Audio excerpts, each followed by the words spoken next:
Hello, everyone. Ooh. All right.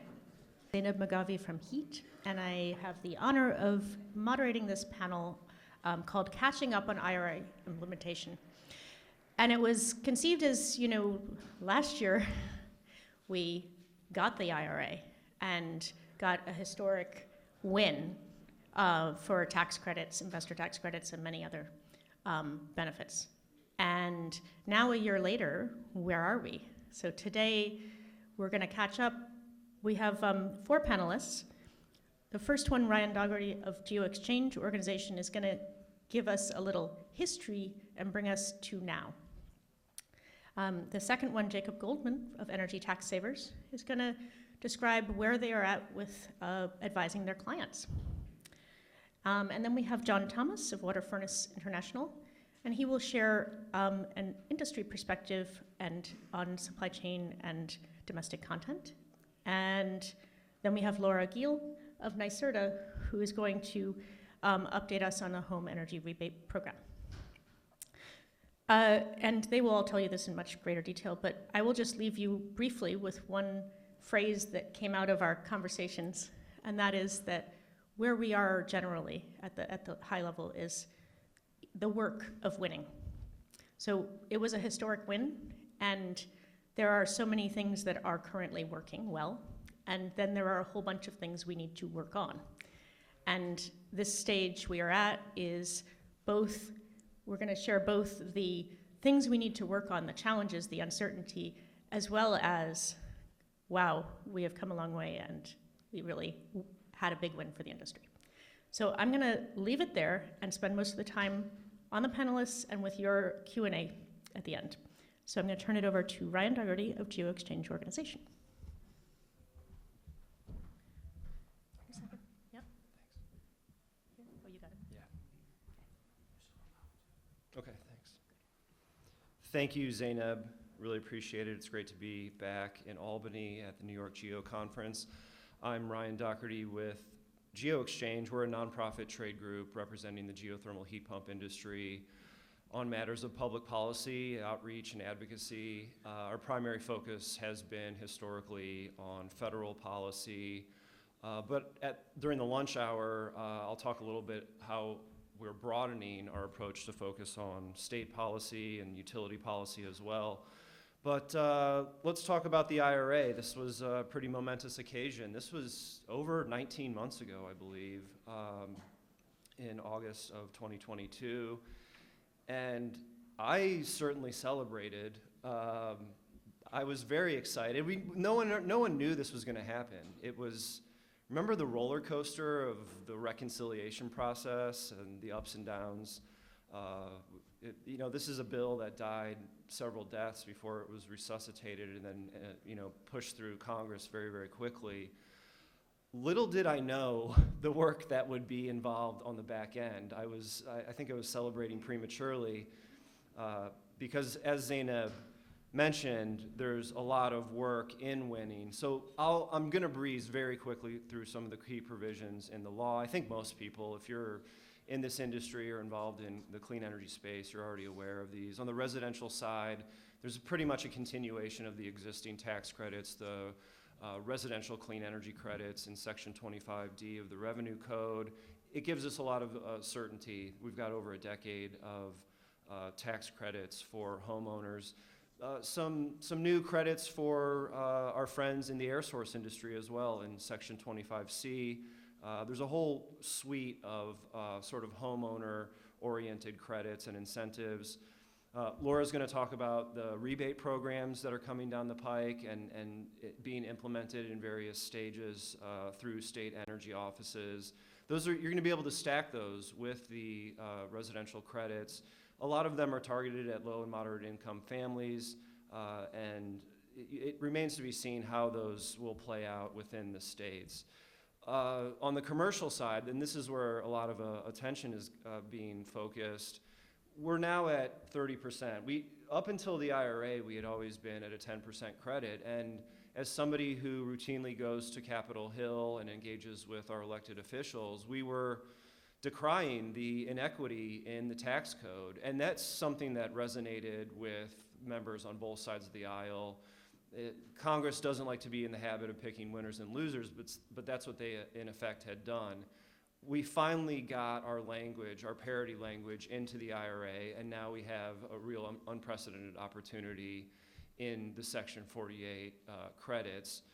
Not only 30%, but there's 2 additional bonus credits for domestic content and energy communities. Direct pay is a big deal, known officially as elective pay. I've talked to a few nonprofit entities who are filing right now for their direct payments, and I've promised them that I'm going to get one of those publishers, clearinghouse size checks, and we're going to stand out in front of the church or the school and make a media moment out of it, because there's still too many people who don't believe this is real. So it's real. You can go get it. The portal to pre-register your eligible project is open, and filing season for last year is right around the corner. So now getting into the sticky wickets. On November 22nd, the Treasury Department, IRS, issued long-awaited proposed regulations on Section 48 credits, specifically energy property and how it's defined within the law. This had been a long time in the making. In fact, during the Obama administration, they had issued a notice of intent to produce these rules, and it kind of got shelved during the Trump administration. We heard that they were going to be bringing them back around, and it makes a lot of sense, right? The IRS really wants to put a structure in place for how these credits are going to be rolled out in the real world. So the exercise itself is quite worthy, and there's certain aspects of the proposed rules that were good to see and gratifying to see represented. I'll say that we mustered a pretty amazing response to this call for comments. Just under 300 comments were received by the January 22nd deadline, and over half of those were from stakeholders in the ground source geothermal energy space. Many of the comments were focused on this issue around shared ownership. Toward the end of the proposed regulations, they basically sketch out a scenario where you have one taxpayer owning a ground heat exchanger, the loop, and another taxpayer owning the indoor mechanical equipment. And they say if that's the case, neither party can claim the credit. Well, that's why we rallied folks to weigh in on this issue. Shared ownership of geosystems is going to be an essential model to mass deployment of the technology, and we have to figure out a way to, either around this impediment or a way to accommodate it. I'm cautiously optimistic that the final rule, which may not be issued until the fourth quarter of this year, will make accommodations for network geothermal systems. The fact that we don't expect a final rule until the end of the year is both good and bad. It's bad because we have a lack of clarity in the marketplace and everyone's wondering what is going to happen at the end of the day. The good thing is that it allows us to mount additional pressure. The comment period has closed. There was a public hearing in February during which we weighed in. But now we're getting our friends in Congress to also weigh in. There's no comment deadline for them. They can make their prerogative known emphatically to the IRS. Even if the rule comes down and is problematic for us, I'm confident that we will find innovative approaches to mass deployment through network geo, through third-party business models. We may have to spend a lot of money on lawyers to make that happen, but we're going to do it. So stay tuned. Jacob is going to get into a lot more of the details on some of this stuff, and I really look forward to the Q&A.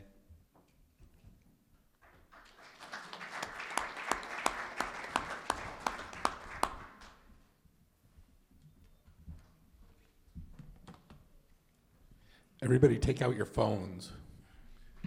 You're going to want a copy of my full deck, so take out your phones, shoot the QR code, it'll create an email, and then you hit send on the email, you'll get the full deck. Let's hear it for tax incentives. Come on. Woo! Come on. We got to celebrate. We went from 10% to 30 to 40 to 50. Come on. Woo! Let's hear it. We have section 6417, elective pay. Let's hear it. Come on. We got the ability to transfer credits. Come on, let's hear it. Woo! Louder. The 75% cliff turned into a 50% cliff. Come on, let's hear it. Woo! There was something called the fiscal year hangover. We eliminated it. Let's go. Let's talk about it. Woo! We need some excitement here. Okay. Okay, the work of winning. The IRS is not infallible. They are interpreting the law. Okay? How do you fix that?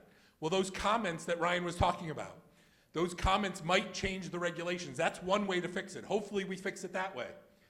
We can lobby Congress, and they can change the law. These are the types of things we're going to have to do if there's some issues. But we had all that victory, all that stuff to celebrate.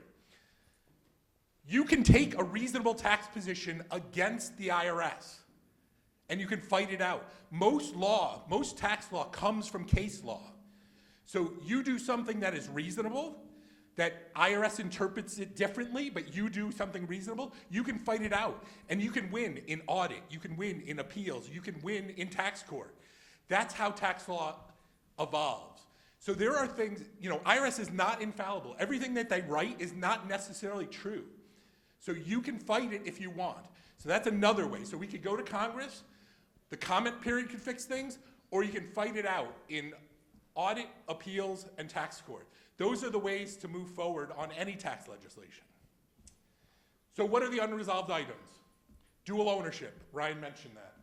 The 80-20 rule, we have issues with the 80-20 rule, especially for expanding networked storage, network geo. When you're expanding it, maybe you can't take that expansion. We're fighting that as well. Domestic content rules, there's some issues with domestic content. John Thomas might touch on that. We might have an issue with domestic hot water as well. These are things that can be fought out. You can take a position contrary to IRS and win it that way. We can get it fixed in comments, and we could also get it fixed with Congress. So all these things are resolvable. Some of the updates, there's some updates. Energy community is a bonus. There's a 2% bonus that turns into a 10% bonus. There's a map. Everybody know where the map is? Everybody seen the energy community map? So that energy community map, by the way, if you ask for the slides, you'll get a link to the energy community map. But just 3 weeks ago, they updated what locations meet the energy community bonus. 3 weeks ago, they updated nationwide. They added all sorts of locations. They didn't put it on the map. It's only in this PDF. We're hoping in May that they'll change it. As you might know, every May they're going to update the map.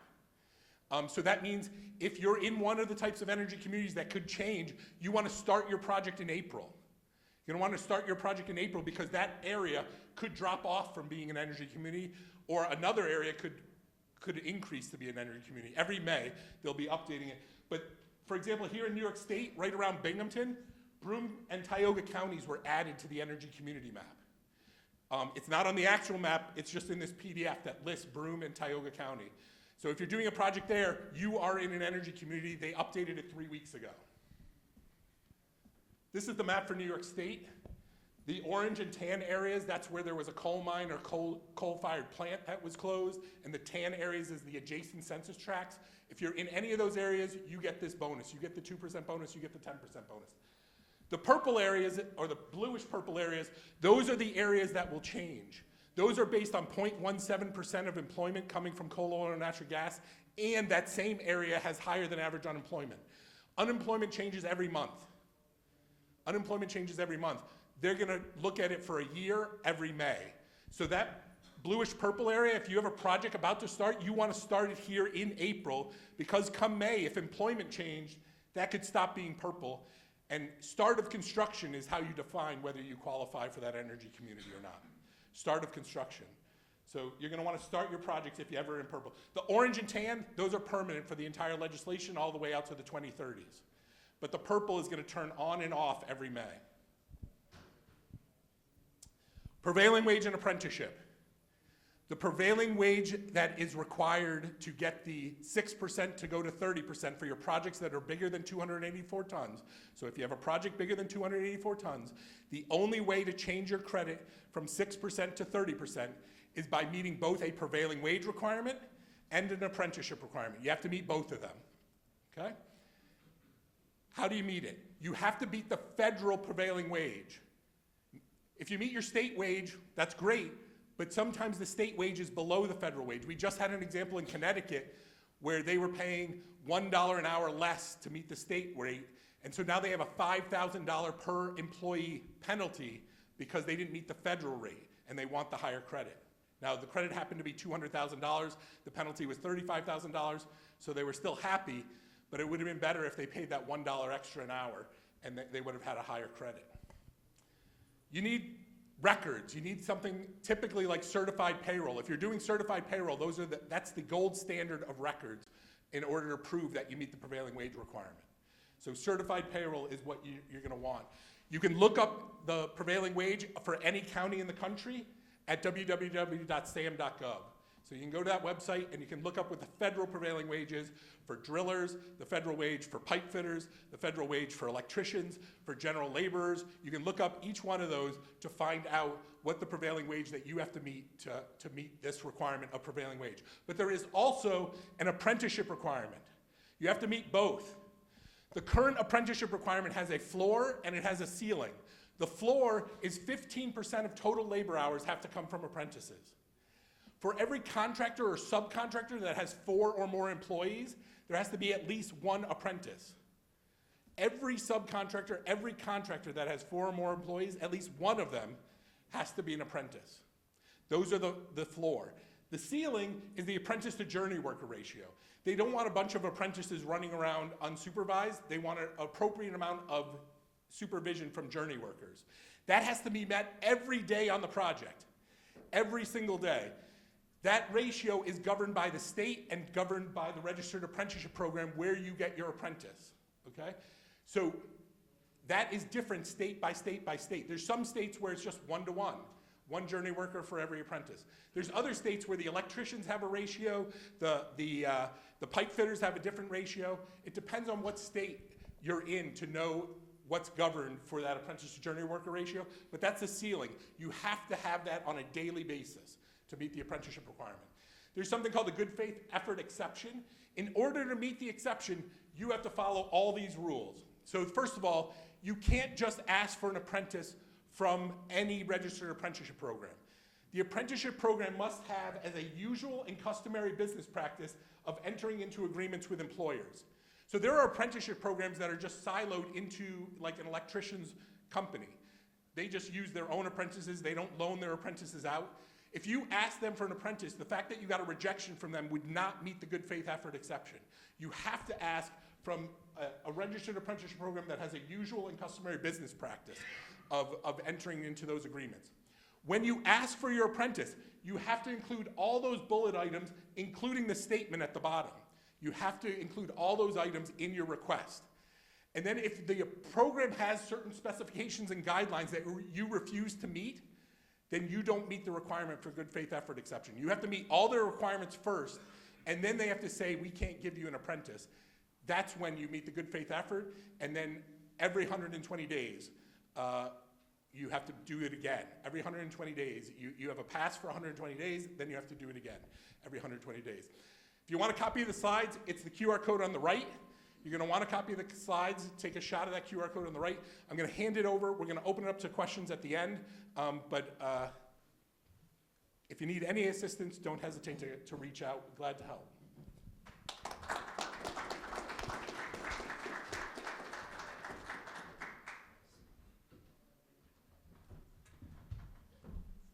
Here you go, Jacob. Go ahead. It's not advancing. I apologize. The relief is I don't have any slides, so I don't know what Zeynep's going to pull up right now. Hopefully not a picture of me. One of us on the stage of my mug is enough. While she's pulling that up, Sorry.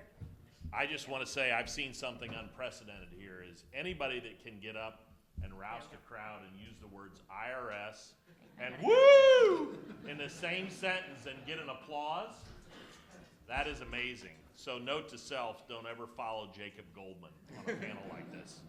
That's note to self. I'm going to be very short and sweet. They gave me the easy topic of domestic content. Domestic content is controversial and it's unsorted right now, is my personal assessment.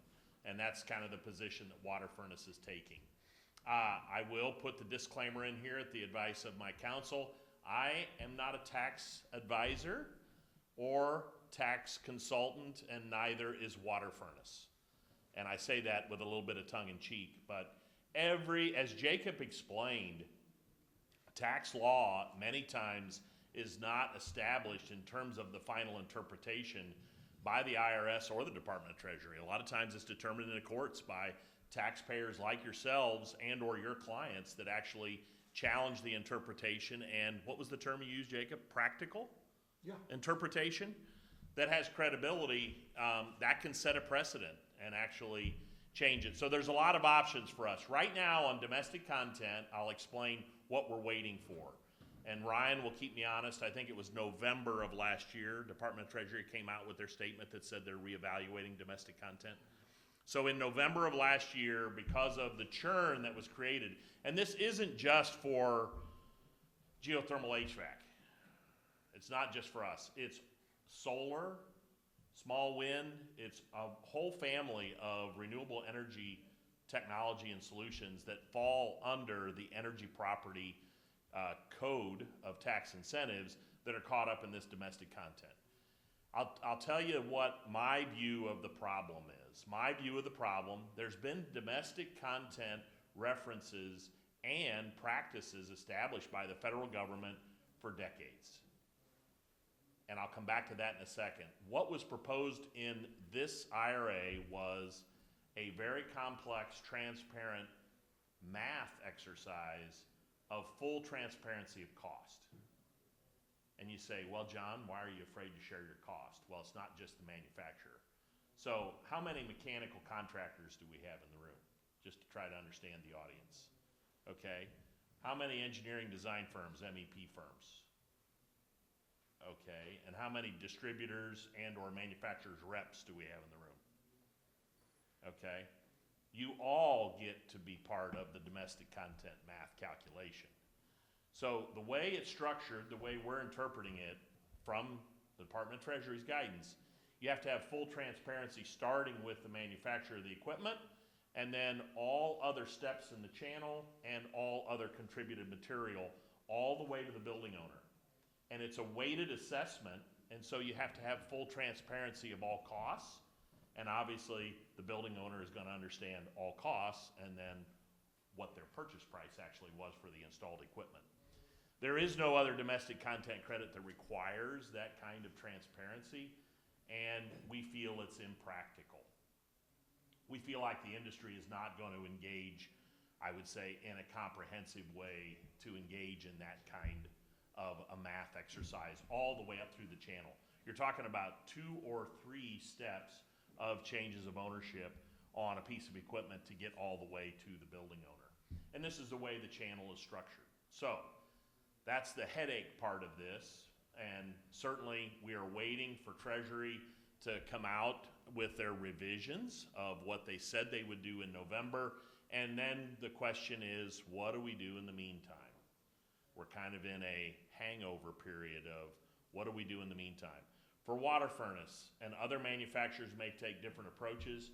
We've consulted with tax attorneys, we've consulted the position and the situation, and we've come up with an approach that says we're going to reference a prior established program that's well known for federal contracting, known as BABA, or Build America, Buy America, Build America. Build America, Buy America. Sorry, I got it backwards. And that's a well-established program that simply says, we Water Furnace certify that the equipment purchased on this project meets a minimum of 65% domestic content. And it's a certification letter. And it could be audited by a third party, if so chosen to be, but that is an established practice that we're engaging with. And that's what we're doing right now. Does that referenced in the Department of Treasury's code? No. It's our view of interpretation of what I would call a practical statement for practical measure that says we're meeting the spirit of what you're trying to accomplish with a % domestic content. We're not trying to skirt domestic content. This industry, inside the HVAC space, I would challenge based on where the manufacturing locations are established. We have the highest domestic content and skilled labor and manufacturing labor contributed value of any segment in the HVAC industry. And yet, based on the way they worded the language, it's making it difficult. It's far more difficult for the solar industry and other renewable energy segments. So there's work yet to do there, but any customer that's asking for how do we apply for the domestic content from water furnace, our distributors, our reps, our contractors are gonna get, here's BABA, and here's our certification for BABA. So that's cloudy. We're waiting for the guidance from Treasury, but it is what it is. I'm sure that may come up in questions, and experts like Jacob and Ryan and others, we will do our best to answer your comments on that. I guess the last plug I'll make is we talk about legislative advocacy for technology in the spirit of the energy transformation that we're a part of.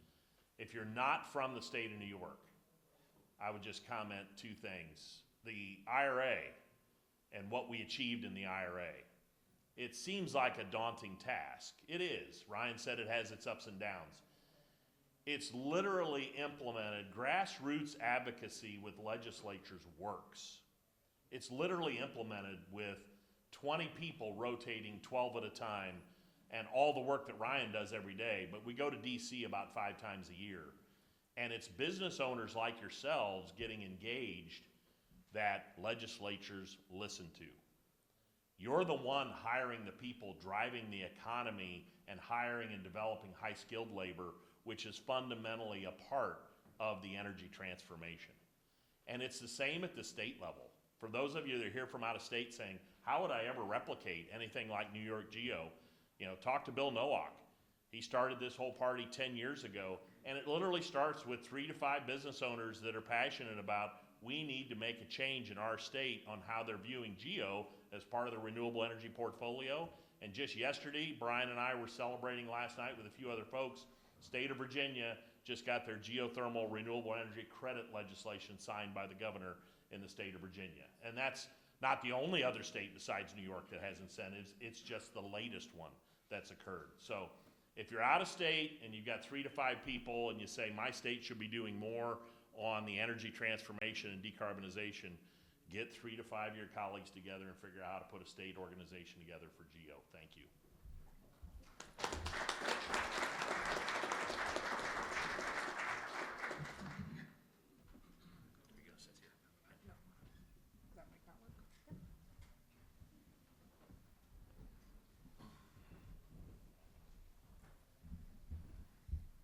Good morning, everyone. Almost afternoon.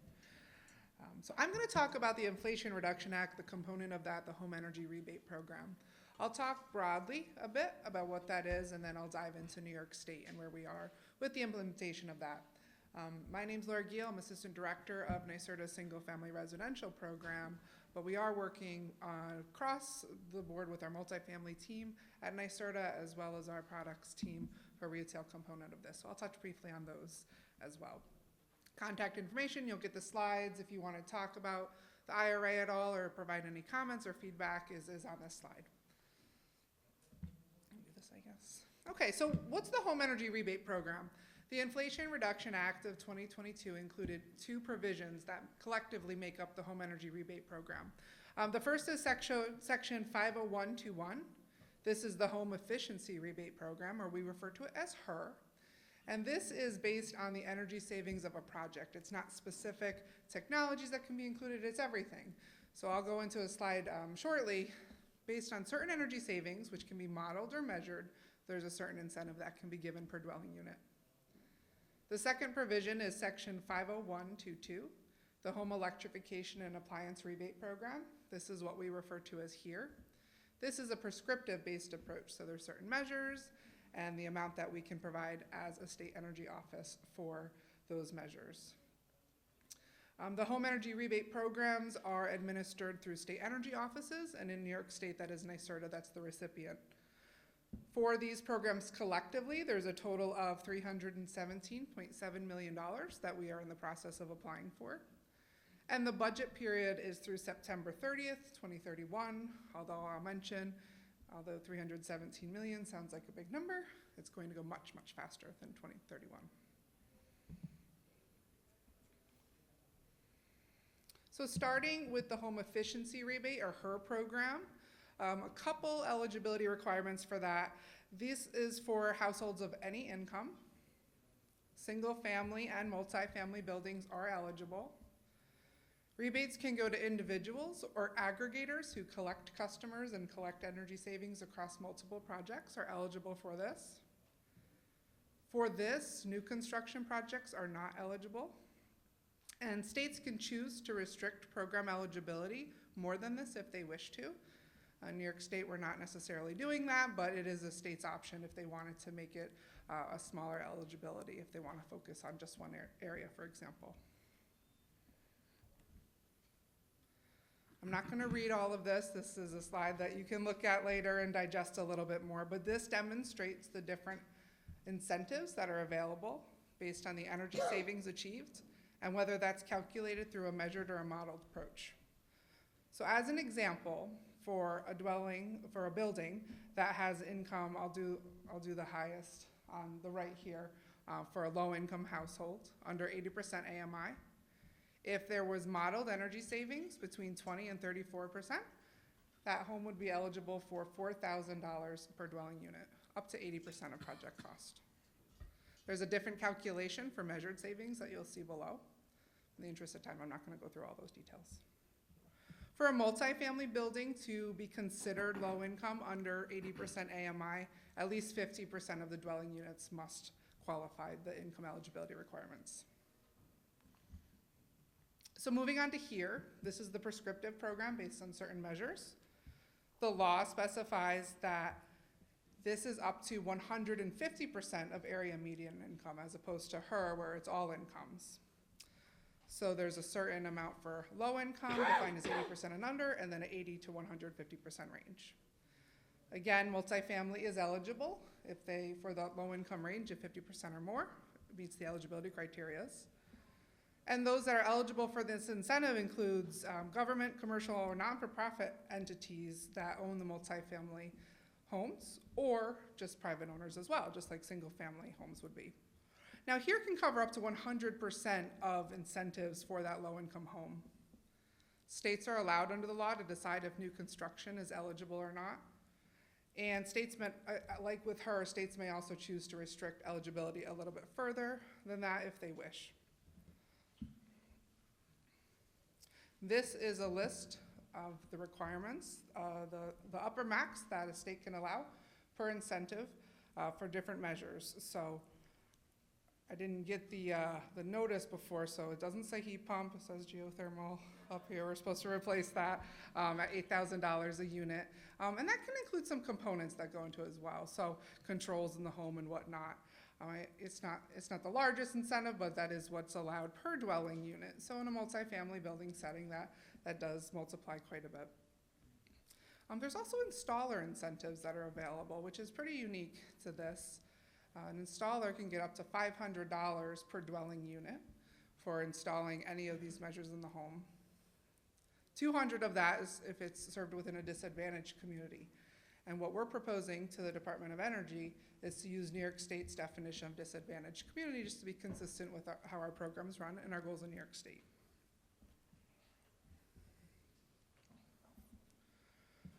So drilling down into New York State, where are we with this application process? I'm proud to say we were one of the first 4, I think we were number 2, I don't have that officially, states in the country to apply for funding through the Inflation Reduction Act. So we applied a partial scope application, meaning we submitted an application for 25% of the funds for the HEET program, focusing on low-income homeowners through our Empower Plus program. We submitted that at the end of December, and it's still in the approval process with the Department of Energy. We're working with them very closely, and we hope to get approval soon. For that partial scope, we propose the following measures that are on the slide here. Essentially, it's everything that's included with the HEET program, with the exception of cooktops and heat pump clothes dryers. It's just not a natural part of our Empower Plus program, and we wanted to get into market as fast as we could. So this shows the rebate max that's available. And we're gonna stack this on top of our existing Empower Plus program. So right now, a customer can get up to $10,000, a low-income customer in their home. This could allow them to get up to $24,000 in incentives for work on their home.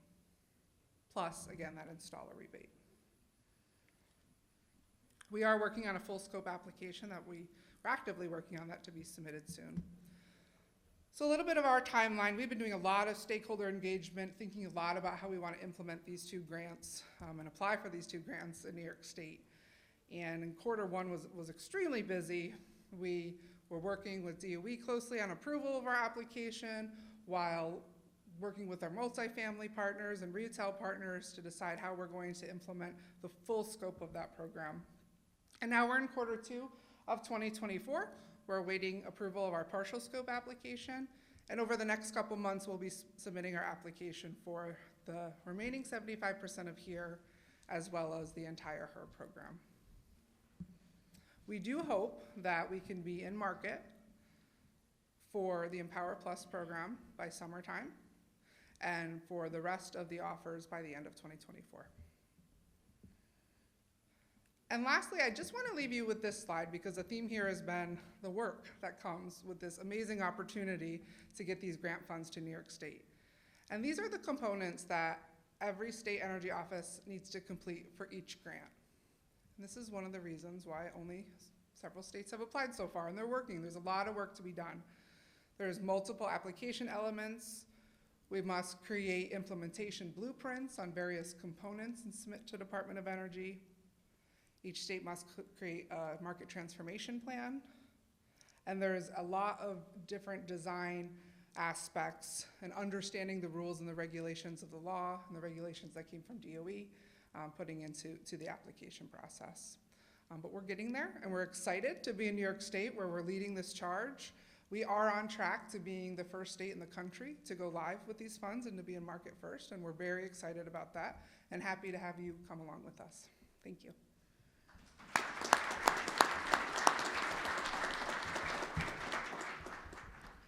Thank you so much. And if everyone can just hold on to the questions I know you must have, we're going to get to Q&A next.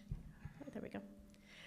But first, I want to share this work of winning with all of you and expand on that idea. So how many people in this room themselves or their organization submitted comments on the energy property definition in the past year? Let's see some hands. All right, so can we have a cheer for all the people who did that? Because they're helping everyone. All right. And everyone out there, if you live or work in the US, you have an assignment on this work of winning.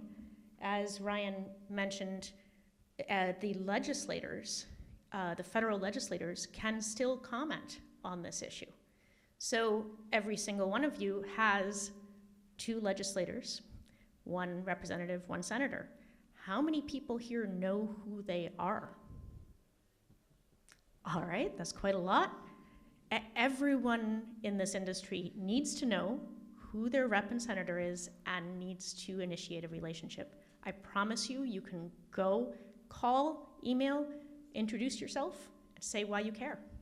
And that will be enough to start a relationship, and those relationships are exactly what we need to keep doing the work of winning, keep these tax credits long into the future.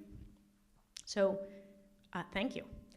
And now we get to ask the amazing panelists questions. So can we see a show of hands? Oh, sorry. All right, let's start over on the left. Do you guys have here? Hi, Jason Hertzender, and I think I had a question for Jacob. The apprenticeship requirement, you said it's for contractors with 4 employees or more.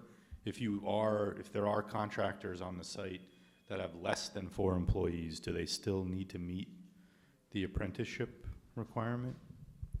So the project has to meet the 15% Or as a whole? as a whole. Okay. But any individual subcontractor, as long as they have three or less laborers, and that's for the length of the project though. So if Andrea gets sick and you now put a fourth person as a laborer for that week, now you're at 4. So you got to keep it at 3 if you want to meet that requirement.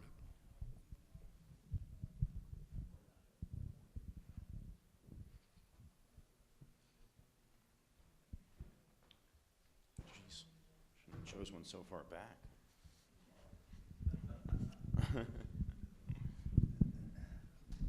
So on the 284 tons, right, limit, like we're scoping out a project that's 6 buildings total, 3 for sure. Does that 284 tons, does the number of buildings, is it per building even if they are designed as a single cluster, or how does that work? So there's 7 criteria to determine whether you have to add projects together. So one of the 7, if any 2 of the 7 criteria is true, then you have to add the projects together. So one of the criteria is contiguous piece of land. So I don't know if your project is on contiguous piece of land. It sounds like it is. So you're already strike 1. Then strike 2, there's a number of different, there's 6 other items, but some of the more common ones that are strikes are single master contract. So if there's a single contract for the entire project, you're at 2 and you have to add the projects together when comparing to 1 megawatt.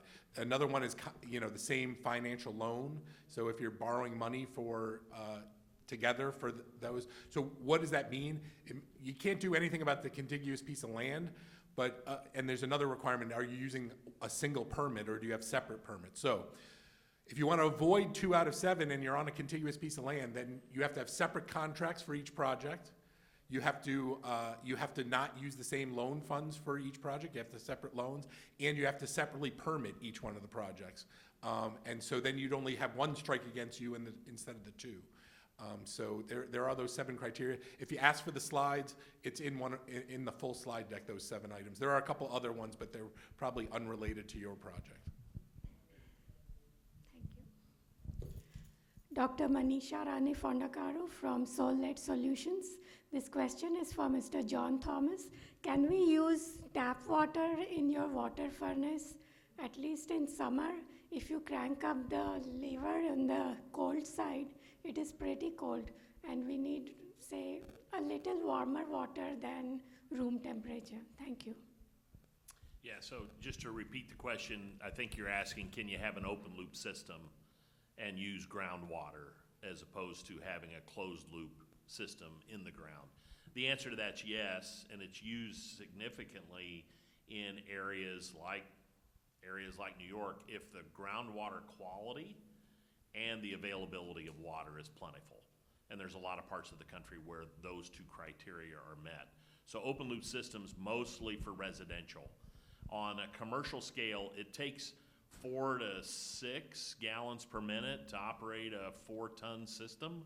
And so on commercial applications, the use of water would be substantial, and so usually it's deemed impractical. But for residential systems, yes.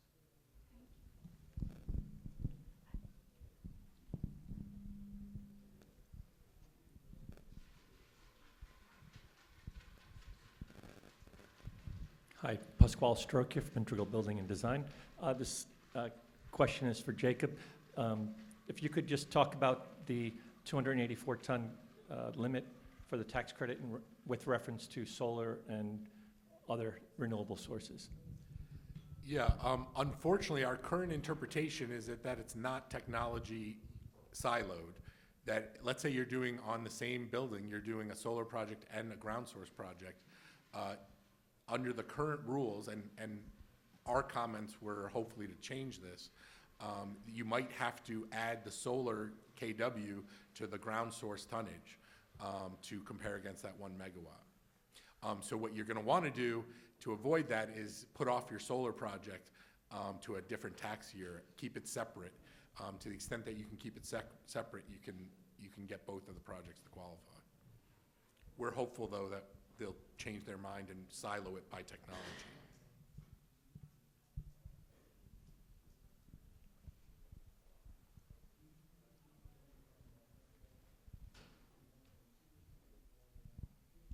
MC Abbott, National Grid. I have a speculative question. Imagine we have another 4 years of Biden and a favorable Congress. If we had to imagine an IRA 2, what do you think it would be addressing? What are you hearing as some of the problems that our IRA forward Congress people would like to address in a second version?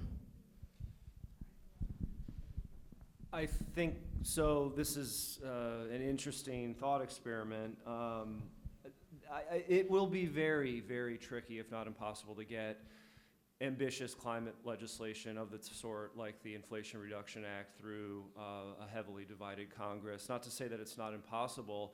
In fact, with the expiration of the Trump-era tax credits next year, it's apparent that there will be a robust negotiation on tax, whether it be the expiration or extension of those credits. I've heard that there's going to be a number of technical fixes that are put on the table. We're hoping to get right in the mix of this conversation. We think that there's opportunities for us to address certain issues, whether it be domestic hot water.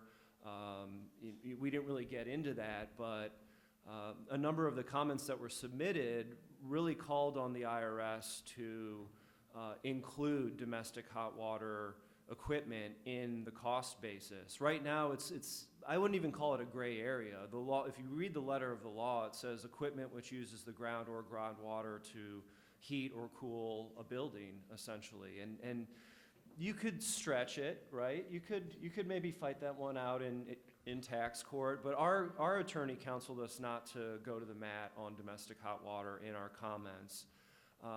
So yeah, MC, I think there's going to be some openings, but I do not believe reconciliation is going to be a sort of a legislative pathway to major new legislation. I will say though, I think, and I'll mention this during my lunch remarks, a lot of people ask me, is the IRA safe? If you pay attention to the news, I think the media really loves to turn the presidential race into a horse race because that's what sells papers and ad time. It's anybody's guess what's going to happen in the next election, but I believe that the IRA is pretty safe and secure. We saw the House Republicans under then Speaker McCarthy take a stab at unwinding, and it was largely symbolic because they knew that they couldn't get their legislation through a Democratic-controlled House, but they did pass a bill to undo the IRA. Well, we were actually not impacted in that bill that they passed. Also, a big number of Republican Congress members from the Great Plains states who are part of the biofuel caucus raised hell about their provisions being on the cutting board. So, and we go to Republican offices, and here's this line that I always use. It's so unfortunate that the IRA was such a partisan exercise. That said, there's some kind of good things in it for our industry. And Republicans will say, yeah, we kind of like some provisions in there too. So they're decrying, in one side or in one context, they're saying, oh my God, this communist legislation that's a giveaway to China, and it's just the worst thing Commie Joe Biden could have ever done. And then the next day they're going to a ribbon cutting for like a battery facility that's breaking ground in their district. So as this starts to get baked in and more money flows out into the economy as a result of it, it is going to be much harder to undo these provisions. And we're only going to have opportunities to build on the laws that exist today. I would just add that I think we have a potential opportunity to have geothermal network-specific legislation, not another IRA, but potentially a really good place to put key clarifications. And we have interest from several legislators on that. So, Yeah, I got to give a shout to Amy Klobuchar from Minnesota. By the way, and I'll mention this during lunch, Minnesota this is in their state legislative session. This is like the year of geothermal. I think they've got 9 or 10, nine bills that are currently active and being debated in the state assembly that deal with various aspects of geothermal. Amy Klobuchar is one of the few legislators in Congress who really understands the difference between high temperature geothermal electricity production and low temp geoheating and cooling applications. And she loves them both and wants to support them both. And she's one of a wide array, honestly, that maybe can't enunciate to the level that she can, but is broadly supportive. And we've come a long way from 2015, 2016, when we had a few core members in the Congress who supported us. Now we have a broad array in both chambers, in both parties, that are really enthusiastic about this technology and what it can do for the country. And I think what I'm going to do is ask each of our awesome panelists to do a little bit of a closing statement with their key observation about what has changed in the past year. Like in your work, from your perspective, what has changed? Well, New York-GEO has always been a hive of activity and focus. This is I call it the laboratory, where the industry is kind of cooking up best practices and approaches, but all eyes are now on New York and Massachusetts and a lot of the Northeast states.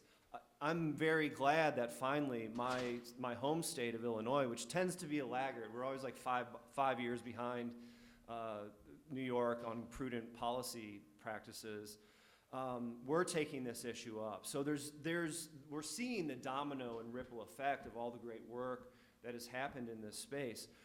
John and I were at the EPRI conference with about 1,300 participants, all kind of in the investor-owned utility space.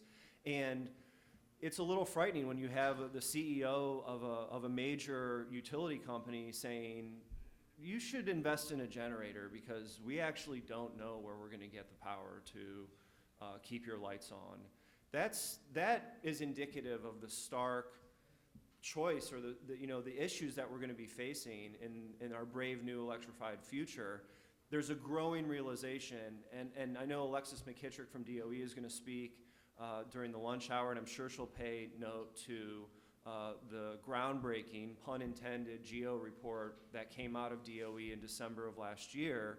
It really substantiates the value of this technology to a core customer, a core stakeholder, which is the utility industry. And I think if we're going to have a clean, stable grid going forward, we've got to have a lot of geothermal heat pumps in the ground to stabilize it, and people are waking up to that.